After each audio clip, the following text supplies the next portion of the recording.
Abakubiddwa amasasi kuliko Sekiwala Rogers ow'emyaka 2 ng'ono yakubiddwa amasasi mu bisambi ssaako ne Medi Kawuki ng'ono wa myaka 28 eyakubiddwa mu butuuliro nga bano bombi batuuze mu Town Council ey'Essembabule nti abaakoze ekikolwa kino baabadde batambulira mu mmotoka ey'ekika kya Super Custom. Abantu bana be bavuganya ku kifo kino okuli munna NRM Ndibalekera Monica, George William Kangave owa NUP, Bishop Jackson Mulungi nga yajjanga Namunigina, Kone Ronald Nsubuga nga naye avuganyanga Namunigina. Kangave George William gwe baakubidde abawagizi be atubuulidde nti waabaddewo okugaba ensimbi mu baavuganya nabo nga bagezaako okulemesa enteekateeka zino, wabula abakuba amasasi gye baavudde ne bagasiisira mu bantu be. Ne batandika okutugoba mu mmotoka ze twali tulimu ne bannaffe ab'enjawulo ne batugoba nga batulemesezza okubeera mu field kubanga badde balina ebigendererwa byabwe.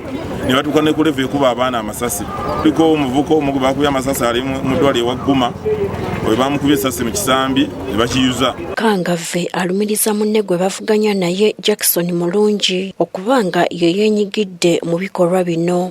Munaffe opponent waffe omu ne bayita Mulungi Super Custom gye baakozesezza baagiggyeko ebipande bulijjo byalangirako okwesimbawo. Abantu abakola ebyo be bantu abamu be tuwangaala nabo mu bitundu byaffe era abamu twabalabye. Omu ku bakubiddwa amasasi Rogers Sekiwala gwe tusanze mu ddwaliro lya Guma Great Mission of Medical Center atubuulidde ebyabaddewo. Tutambula mu mmotoka tulaba batwekika abasajja tubadduka ate nga basirikale tubadduka tetumanyi nsonga lwaki batulemerako. Tebabadde na uniform nga badde balina omuntu. Abatuuze batottodde ebyabaddewo nga beewuunya ekyatanudde bano okutandika okubasiisiramu amasasi.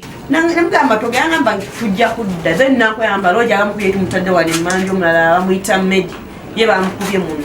Jackson Mulungi alumirizibwa okubeera emabega wa bino byonna aganye okukwata essimu zaffe, wabula poliisi etubuulidde nti ono baamaze dda okumuteekako ekiwandiiko kibakuntumye annyonnyole. Tusobodde okukwatayo abantu babiri abatannaba kumanyika manya gaabwe bulungi olw'ebyokwerinda era nga tubalina mu kaduukulu kaffe nga bano kigambibwa ba reserve.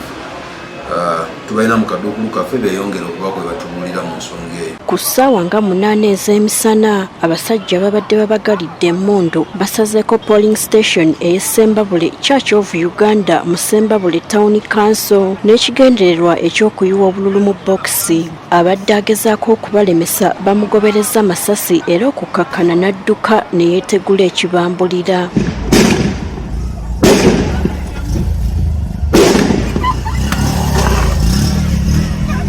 Abasirikale baggudde emmotoka zonna omulundi gumu muvuddemu abasirikale nga 18 nga bonna beetaddeko obukookolo ku maaso bakutte emmundu balina ne zibrush waya z'amasannyalaze ezo.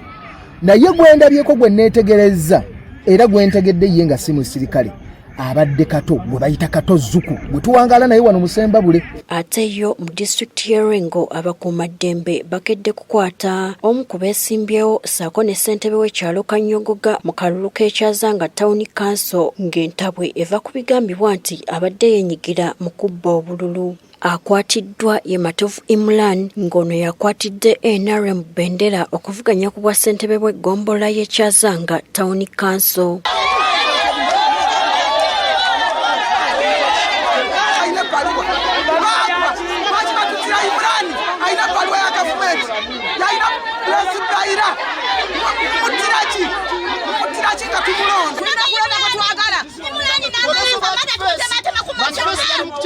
Kyokka mu kavuyo k'okumukwata kiteeberezebwa nti waliwo omusirikale amukubye ku mutwe ekimuleetedde okuzirika era ono n'addusibwa mu ddwaliro.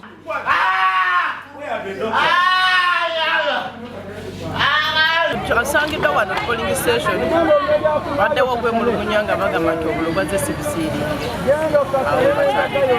Ate yo ku polling station eya Central Zone mu Kyazanga Town Council poliisi ekubye amasasi mu bbanga bw'ebadde egombolula abavubuka ababadde bakasukira poliisi amayinja. Twana n'omubaka wa paalamenti omukyalo wa Lwengo District kuba gwe nvuganya naye.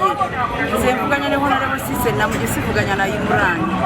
so ataddemu ssente nnyingi aguza abacupa bakanyama. Akulira ebyokulonda Rwengo Peace Kyogabire agamba nti obuvuyo mu Kyazanga buleeteddwa embiranye eri mu kuvuganya mu kalulu k'ekyazanga. Temanyi ekisinga okuleeta obuvuyo bwe buto abantu singa baba bakumbiranye nnyo nga buli omu asingako muni akalulu katonotono abantu balwana nnyo olw'ensonga baba benkana kati wewajanga bali bantu 10 ne bano weeraba nga bali 10 nga balaba babasobola. Gertrude Mutyaba, NTV Akawungeezi.